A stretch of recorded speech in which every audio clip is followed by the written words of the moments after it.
sorry. Our primary focus will be on verses 38 through 41. Do everybody have it? What do they say in church? If everybody have it, by signs of saying amen? Amen. Amen. It sounds like a Baptist church to me in here. All right. And so, again, we are going to be talking about a toxic situation. And we still are under our theme of what, guys? Undoing. We've been doing that we've been undoing all year, right? And so as we look, hey Carolyn, hey everyone that is joining us, hey Kristen, as we are looking, and somebody, actually Carolyn or Kristen, can you jot down the scripture tonight, because Lisa is going to be running late. Can you drop down in the comments, 2 Kings chapter 4, verses 38 through 41, and our subject tonight is a toxic situation. And so, it would be nice if I get out of Ezekiel and go to 2 Kings, right?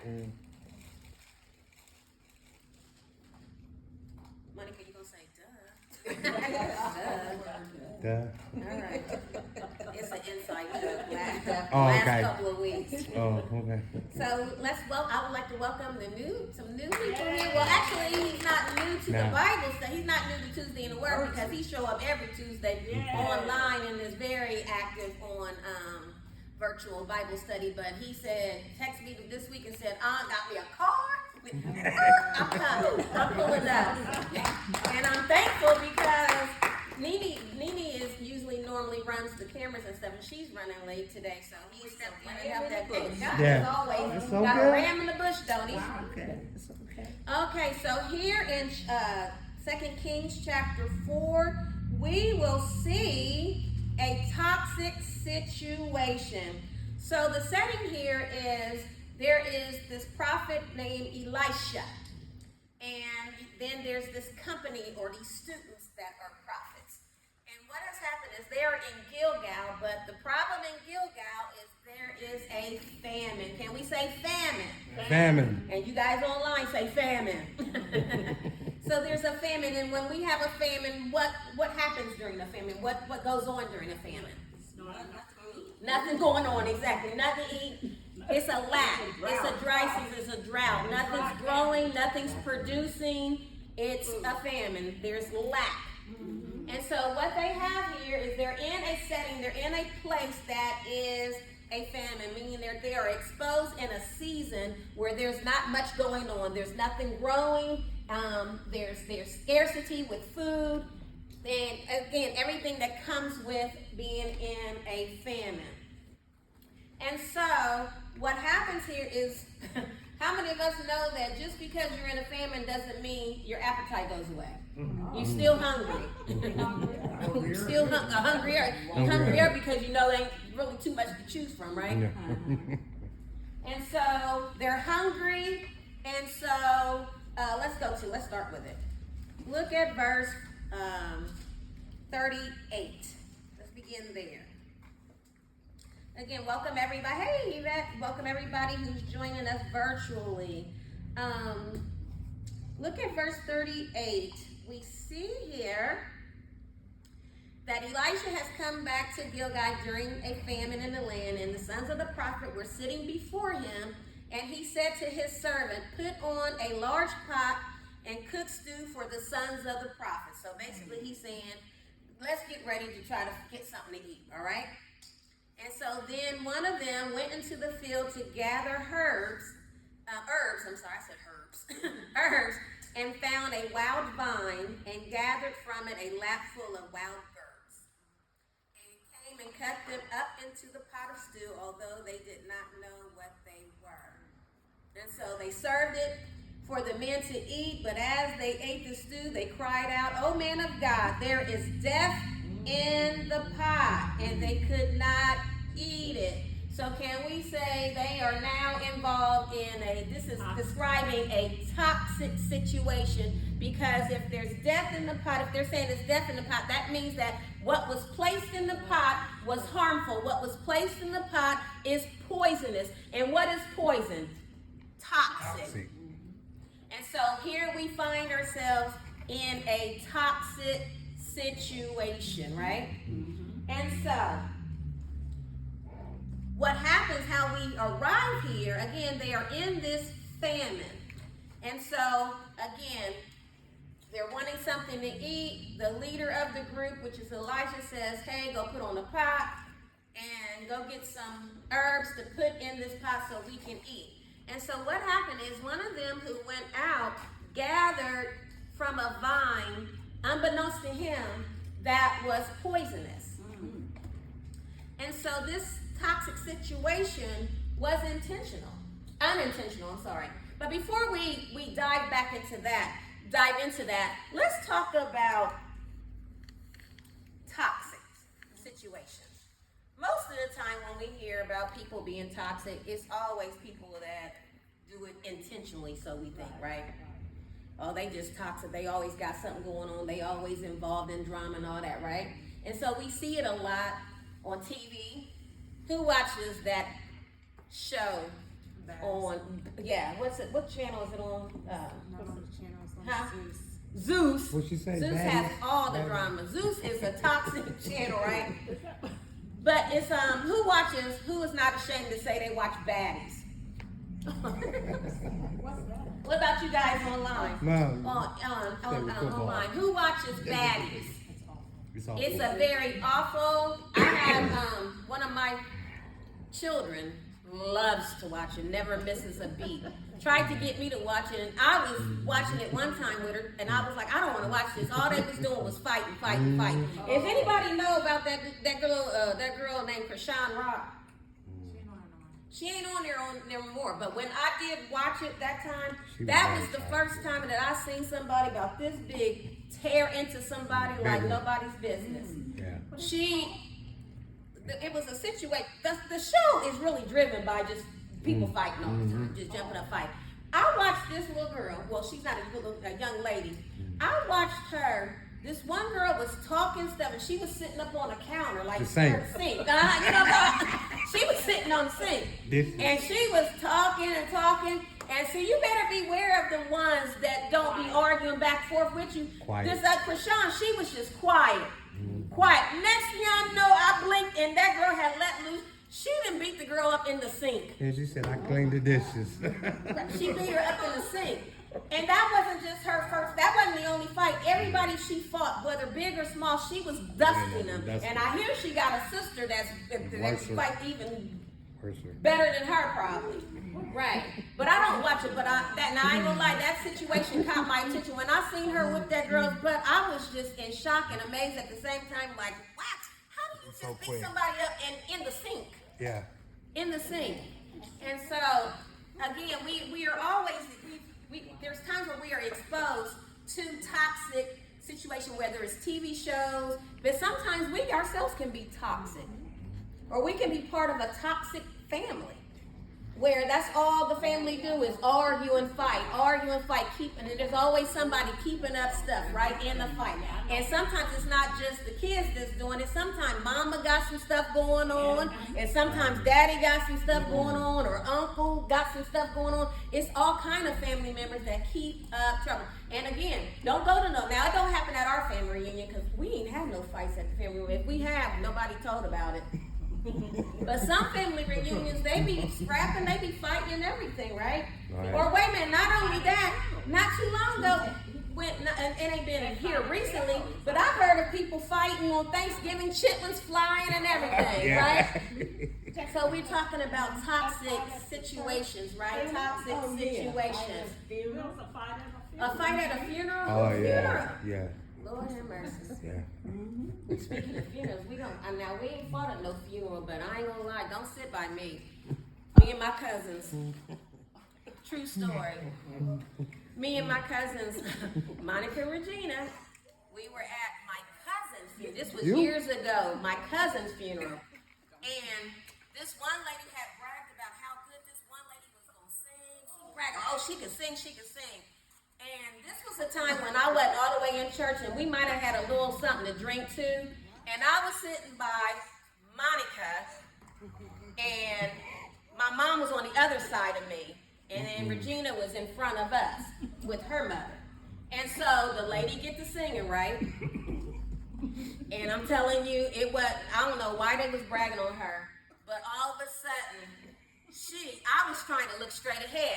Because if you look at each other, how many of us know if you look at each other, y'all gonna start laughing? So I was like, we laugh everywhere. We didn't laugh at weddings, we didn't laugh everywhere. But I was like, I'm not laughing at no funeral, right? And so imagine me looking straight ahead, but then she's looking at me like this. And I could feel her eyes burning on my cheek, and I'm going, don't look at her. So then she taps her sister, and that one, she don't even know how to laugh inside. She go, and it just all fell apart there. So then she's looking at me, and then mom is doing me like that, and the more somebody hits you, the more it's gonna get worse. So then we take the program and some programs, and we got our face down in the program, laughing like this. The usher comes up thinking we crying, she handing us tissues and everything. So no, don't tell me about how people act up. So people do fight in funerals, but they also laugh. Well, let's get back focused. We talking about toxic situations. So we see it in our family. We seen there's been people that have experienced it at funerals, fighting at funerals, courthouses. So there's all types of ways that we can find ourselves. Churches be having drama and stuff going on, and things like that. And so there's times in our life where we find ourselves in these toxic situations. But the thing about this situation here is this toxic situation that was created, it was unintentional. We're used to where we know that it's intentional. But what about when you find yourselves in a toxic situation and it's unintentional? And you are the one who created it. He thinks he's going out doing something good. He's trying to help to create a meal, and he comes across a wild vine that has some wild herbs on there, and he takes it to make a meal. So even though it was unintentional, it still was harmful. And sometimes we find ourselves in those same situations where it's unintentional. Maybe you said some things, you misspoke, and you created a toxic environment where you caused some harm because you didn't wait for all the information and you overspoke, and you ended up creating a mess. Or you ended up hurting somebody's feelings. Have you ever hurt somebody's feelings unintentional? Right? And so then I began to ask, like, well, what was it about this situation? Like, maybe it was his first time making this soup, and maybe, he's just trying to go out there and wing. Sometimes we wing things and we mess things up. You ever tried to wing it at work and mess it all up? Right? Yeah. Or it could be because of the famine, the pressures of, when life be life, and sometimes you can be under pressure, pressure. Think about this if we were experiencing a famine. I don't think that would be a great, happy-go-lucky time, right? No, it wouldn't be. So maybe he was just out there because they hungry, and he's trying to hurry up, gather some things up, or could it be that maybe what he was looking at or what he was pulling looked familiar, or it looked just like something else, and he took it thinking that it was good? But how many of us know that for you? Because could it be that he looked at me like, oh, this looks like this will be good? But sometimes, again, what looks good, how many of us that took something home or got together with something that looked good and they ended up being a bum? Or a gold digger? Or what my grandpa and them used to say, ain't worth 2 cents. Ain't worth 2 cents. Ain't worth a count. Oh, yeah. Right, ain't worth 2 cents. Right. That's what that grandpa says. Ain't worth 2 dead flies. Okay. And so, yeah. And so, here, the situation is he has created this toxic situation. It was unintentional, but it still caused harm. And sometimes our actions, our decisions, we didn't set out for our situations or our decisions to cause harm, but sometimes it does. It causes harm in other people's lives. so, again, this man was trying to help, right? He was trying to make, happy ingredients, trying to make a stew, not knowing that this situation was toxic, didn't know that it was poisonous. And so, not only that, any questions? Any questions out there? I know that's right, Yvette. I hate all the fussing and cursing too. But I ain't gonna lie, I used to love to listen to it. I ain't gonna even go there. Never mind. We keep getting off subject. But I came from a cussing family. But our cussing wasn't toxic, like cussing people out to, to demean them and all that. It was like a sport. Am I lying? Not all of them. Okay, you didn't put, I didn't even say her name. She said not all of us. I'm gonna lie, we used to go down to Virginia, and that's when me and my brothers, we used to be little, we used to be like, we used to tell one of our aunts, we'd be like, Aunt so-and-so, cuss. Because we used to like to hear her cuss because she could put some combinations together, right? So yeah, all the cussing and fussing is that. So yeah. Mom So- said, clean that up. We see here that it wasn't intentional, but yet it caused harm. And he wasn't the only one that was affected by it. His choice, his decision, he's bringing harm, he's eating it, he's affected by it. That's one thing. But what happens when your decision, your choice, starts affecting those around you? Because he wasn't the only one that ate the toxic soup. Everybody did.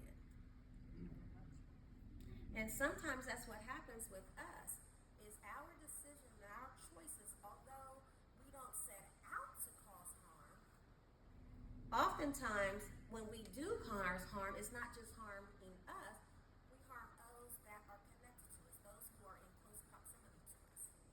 And for many of us, it could be our children, it can be our parents.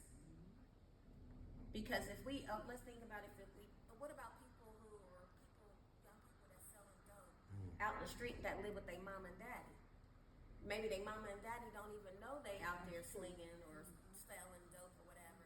But then, next thing you know, drama then came to the house because the house is getting shot up. The parents wasn't out there slinging dope. The parents wasn't out there robbing or stealing. Sometimes we can do our actions. We can do some things that causes harm to other people. And maybe that person who is selling the drugs, maybe they're not thinking that they're being harmful to. Of course, selling drugs is harmful to those who are the recipients of the drugs, right? But I'm sure that they wasn't trying to cause harm to their parents' home or their children, or not even just your parents' home. What about anywhere that you lay your head, where your kids are? Anything that you're doing out here, how you moving around in these streets, can affect what's going on at home. You got questions? I have to say, that's like what you do in the dark come to light. But when you're followed to your resting place, or you're involved in the parents that don't know what's going on, that's just like if the SWAT hit that place. They know. Yeah. SWAT hitting the place, waking everybody up, and you don't know what's going on. But Jimmy out there done some things out there in the streets, and now it's came home. Again, his intention was not to cause harm at the house, but some of the decisions that he's making out there about how he's moving in the street has caused harm to the family. And then not only does it cause harm to the family, but then when he's hauled off to jail, then the family got to shuck it out. Somebody got to shuck out money to get the attorney, right? So there's a trickle effect that happens when we make choices or we make decisions, right? And so other people were affected by his situation, by his decision that he made. And so he had these good intentions, but he had these good intentions without wisdom. He didn't use wisdom. Because wisdom, if he would have used discernment or wisdom, first of all, if you introducing something new, because obviously it was something that he had never used before, right? And anytime that we're being introduced to something new, and I know many of us, we just moving around life, and we ain't, sometimes what we do, I know I've been guilty of, I'll pray about it after it mess up. right?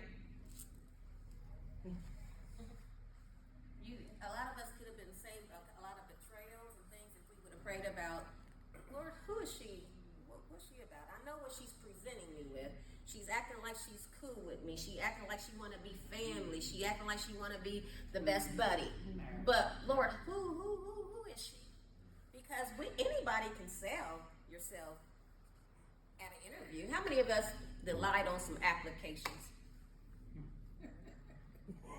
Mm-hmm. Stretch the truth.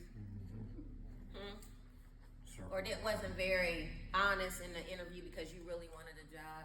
We can sell ourselves, but you didn't tell that interviewer that you was gonna be late every day, right? You didn't. But then We didn't lead with that, right? That you'd have trouble being on time, right? We don't do that, right? Mm-hmm.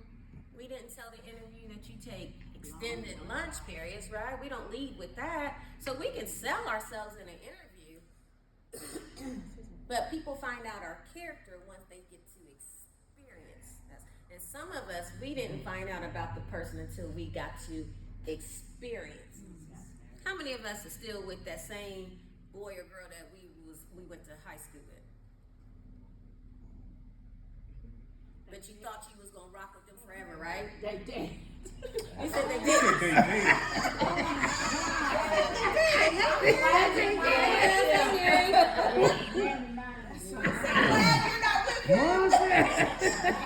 Mom said, oh, they did, yeah. Right. And so he's experiencing something new. I would suggest that he's experiencing something new because he's pulling off of a vine. Because I think that had he known if this is poisonous, I don't want to use this. So he didn't use wisdom, he used discernment. Again, it probably looked good. It looked good for food, but just like with Eve in the garden, remember she wasn't supposed to be touching or eating from that tree. But when the serpent introduced her to it and said, "Look at it," and then when she looked and she saw that it was good for food, despite God had already told him don't fool with it, then she ate from it. But even though it looked good for food, it actually messed their whole life up. Some things look like what they say, a brick house. What is it? 36, 34. What's the 20? Whatever the numbers is. Right. Or we looking at somebody that looks good. It's a brick house, right? But just because something looks good doesn't mean it's good for you, or will be good to you. Mm-hmm. Yeah. Some of us is thinking now like, because what's on the surface, yeah. Like back in the day, I remember when shop schools was first a thing. When it was really popular. Mommy would not go there, and I'd be like, "All my friends go to shop schools. Let's go to shop schools." You ain't gonna be able to watch that thing but one time. You ain't gonna be able to wear it one time. Because although it looks good on the rack, it may not last. It may not wash up, right? It may not be good. Any questions? Any questions about a toxic situation, about how you have good intentions, but just because you have good intentions doesn't mean that things won't be harmful. So here we see here that he had good intentions, but his intentions turned out to be poisonous, turned out to be toxic. And so, also, remember how I'm talking about how this was a time of famine. And sometimes, think about that. That could produce some desperate measures, right? And sometimes when you're in desperate situations, you tend to move impulsively. You tend to move without thinking, right? And so maybe he was taking risks that he wouldn't take any other time. Have you ever taken a risk out of desperation? Things that you wouldn't normally do, because sometimes when we're in these desperate or tight situations, we don't think things all the way through. And so, again, he had good intentions, but it didn't end up being a good thing. And so we see here that the whole group was affected. And can you imagine what that feels like? Can you imagine what the conversation after they started, once they started seeing, this is harmful for us. Remember, they're all yelling, there's death in the pot, meaning that this is gonna take us up out of here. And sometimes what we tend to do is we get to looking at the one who did it. Mm-hmm. But they look to the leader, who is Elisha, and they say, there's death in this. There's death in this. And notice, he's not the one who went and got the stuff. But they're crying out to him. They're crying to him. They're placing the burden at his feet. He's the one who said, let's cook, let's get this meal together, but he's not the one who caused the harm, but because he's the leader. And sometimes the burden, even though he's not the one who actually directly did it, sometimes the burden falls on the leader. And as a good leader, he didn't say, I ain't got nothing to do with that. He took the responsibility. He understood that he needed to take action. And notice that he's the only one in this narrative that had the remedy to the problem.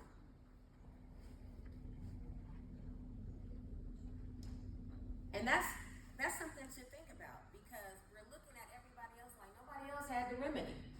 Only Elijah had the remedy. But not having the remedy is not always a bad thing. Because, remember we talked about winging it? How many times you didn't know what you was doing, but you just said, I'm going to wing it. But you screwed everything up. And sometimes when you don't know what to do, when you don't know what to do, it's good not to do nothing. Don't roll the dice, because you might even create something even worse. And so we see here that we had one who created this situation, and then we have one who is going to fix the situation. And so sometimes, again, we create toxic situations without meaning to, and our actions often hurt people, even if we don't intend to do that. So Elijah, they cry out to him, but notice he doesn't blame anyone. He didn't say, who did this? But what would we have done? Who did this? I know you trying to kill us. Can you imagine if many of us was around that pot of stew? Matter of fact, the way that we be eating, y'all be eating here every Tuesday. Y'all, if something, it only takes one time for somebody to get sick, y'all be like, I ain't eating no more of her food.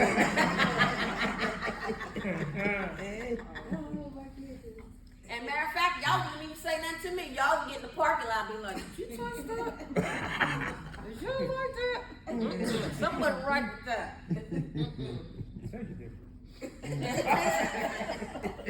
Tastes different.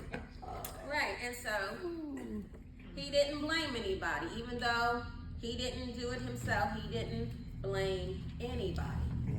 But notice what he does do. He responds to the problem. He responds to it.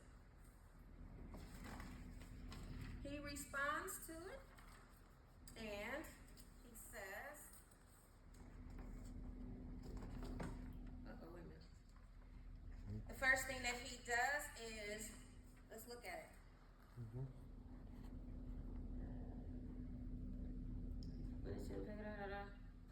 He responds, okay, they said, oh man of God, look at verse 40, the bottom of verse 40. Oh man of God, there is death in the pot, and they could not eat it. But he said, they're talking about Elisha, said, bring flour. And he threw it into the pot and said, serve it for the people so they may eat. Then there was nothing harmful in the pot. Y'all ready to unpack that? What we see here is Elijah was the one who spoke up, who had the remedy. He recognized there was a problem. He didn't deny that there was no problem. He didn't try to downplay it like, y'all tripping, there ain't nothing wrong with that. He recognized that and he acted upon it. He knew exactly what to do. So what am I saying here? He used wisdom. He understood all I need to do, all you have to do to fix this toxic situation is to go get some flour. And so what Elisha is doing here, I'm getting ready to give y'all this word. What he's doing here is he is being a neutralizer. He is using flour as a neutralizer. What is a neutralizer? Come here, relaxers. Come here, carnivals. For those of I know a lot of us, we don't do relaxers anymore like we used to and things. We're all natural and all that kind of stuff. But how many of us remember Jerry curls? S curl. When y'all had S curls. S curl. S curl. Jerry curls. David used to get his Jerry curl, and when it would be new, he would go get that Michael Jackson, you know, that red leather jacket with all the zippers, the Michael Jackson, and then them hammer parachute pants. Okay. He would put that on, and then he would get in the mirror and go. I ain't coming no more. I can't believe that. But y'all remember, you went all the way there. Y'all remember, you guys online, y'all remember them Jerry curls and them relaxers, right? Yep. Well, right. And even with Caucasian, the Caucasian experience, when you think about perms with the Caucasian, it was really like equivalent to what black people would get as a Jerry curl, except for ours would be full of juices and berries, okay? And then with relaxers, although that's the right term that you're supposed to use for a relaxer, but oftentimes we say the word perm. Y'all with me? Well, there's this thing called the neutralizer. And what would happen is when you would get your relaxer, when they would slap what they call it the creamy crack on your head to straighten it, what they would do, the reason you would get a relaxer was to what? Straighten the kinky, curly hair, right? Some people say nappy hair. Yeah. Right? And then, okay, that's the relaxer. What would be the process of getting a Jerry curl? To make your hair curl up, right? Right? Or perm to make it curl up, right? Right? So what would happen is when you were going through the process, when the chemical is being put on your head, then you would go through a rinsing phase, and then followed up from the rinsing phase for a relaxer, there was this thing called a neutralizing shampoo. Because I know you do here. I know you do, and I know it's right. Neutralizing shampoo, that would be for the relaxer. For the perms or the Jerry curl, it would just be this solution called neutralizer. And so what they would do is when you rinse the relaxer out of the hair, you will follow up by using not just any type of shampoo, but you would use a neutralizing shampoo. When they would rinse the solution out of the Jerry curl, the rods would still be in place, but then you would follow up with the neutralizer, and you would soak all of those rods or that hair around the rods with the neutralizer, and then you would sit for a little bit, because I used to do your dad's hair. He was still getting Jerry curls even after the trend. And so the neutralizer, what the neutralizer is used for, the neutralizer in science, when it comes to science, neutralizer means it stabilizes condition. But neutralizer for hair, what it would do, it will stop the process. It will cancel out the process. Meaning that if you didn't get it all with the rinse of the water, the neutralizer will stop it from over-processing. And what happens when we over-process hair? Burn out. It fall out. That means something is, there's death in the pot, right? Your hair, you're going to lose your hair, so there's going to be some death. And so what he's doing is he's using the action of the bread is to neutralize the poison. It's canceling out the toxics. It's canceling out the poison. So what he decided, he understood, this is what needs to happen in order to take care, to bring peace in this toxic situation. Are you with me? And so the question that I asked us tonight, when we're introduced into toxic situations, are we neutralizers? Or do we keep pouring in the same toxic behaviors or pouring in poisons and things like that? Do we act as a neutralizer? Sometimes. Yeah, times. Do we? Sometimes. When I was watching Baddies, was I like, oh Lord, I want you to intervene, we need peace? Or was I saying, dang, did you see what she did? Oh my God. Yeah, Are you the one who's going going to continue with the gossip and the rumors and things like that? Or are you going to be a neutralizer? Somebody hashtag neutralizer. Are you going to be a neutralizer? Again, are we going to stop the process? Are we going to stop? Are we going to be the one who stops the toxic situation in our families at the family reunion? Or are you going to be the one ducking when the chitlins get to flying at Thanksgiving? Are you going to be the one in the corner with the Henny bottle talking about, yeah? And another thing, I've been meaning to say something to you. Are you going to be the one who's going to usher in peace? Are we? Matthew 5:9, it says, "Blessed are the peacemakers, for they shall be called the sons of God." Who are we? Peacemakers. We're supposed to be peacemakers. Are we? Or are we adding fuel to the fire? When one sibling bring you the scoop on, Mom, I'm pissed off and I'm gonna tell you about your mom. Notice that when you mad at your mama or your sibling, you don't say Mom, you be like your mama or your brother or your sister did this. We don't say my brother did this or my sister did this. We always say you're this and you're that. Are we gonna stop it or are we gonna keep it going? Are you gonna figure out a way, how can I bring peace back to this situation? If some stuff is going on in the church, are you going to be the neutralizer or are you going to add your 2 cents in it? If somebody is in a clique or they gathered in the corner and they talking about the pastor, and maybe the situation may be true about the pastor. You never know. But it's your job, it's our job as Christians to bring peace. Even if we can't bring resolve to the whole situation, what can you say or do? Can you be the bread in that pot of poison? I mean, not bread, flour. I'm sorry. Go ahead. I was a Flower Sunday. It was a big incident with the church parking, and we had to relocate. So everybody was coming to one section, they were moving stuff, and the pastor asked me to come out and guide it. But it worked out pretty good. But at first, before I went back out there, you had like the traffic jam. I'm gonna park here. You don't park here. I said, please, if y'all just follow me over here and pull over on the other side, I'll let you on the side to go through. So I did that for 20 minutes. And I still was able to make the service. But it was like it was really like, I was more like that Flower because they were arguing to get in that area and somewhere right there. But I made it possible for everybody to get into an area where you can come with me and I got you in still through the door where you have to go in. That's good. So. That's good. I'm going to tell you another situation. My daughter Jasmine, me and her was together one day at going through KFC.